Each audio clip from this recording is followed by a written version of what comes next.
Agora veremos a equação do gás ideal.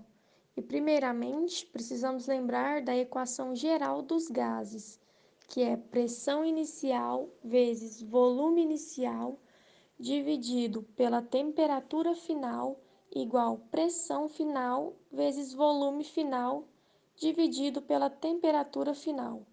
Se observarmos, vamos perceber que existe uma proporcionalidade entre o estado inicial e o estado final dessa transformação gasosa.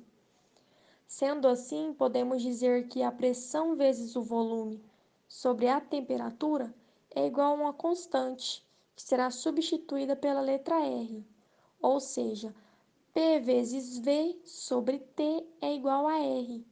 Passamos a temperatura para o outro lado multiplicando por R e a pressão passa dividindo. Assim, isolamos o volume.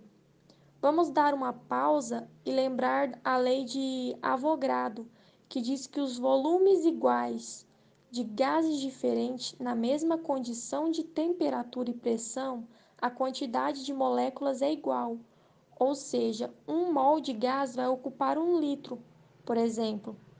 E sendo assim, 2 mols do mesmo gás nas mesmas condições de temperatura e pressão vão ocupar 2 litros.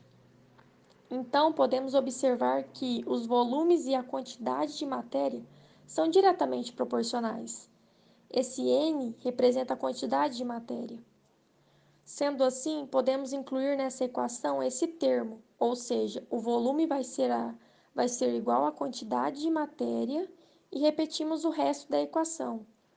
Para finalizar, o formato final dessa equação é P vezes V igual a N vezes R vezes T, sendo a pressão, V o volume do gás, N a quantidade de matéria, R a constante de proporcionalidade que relaciona pressão, volume e temperatura, e por fim a própria temperatura.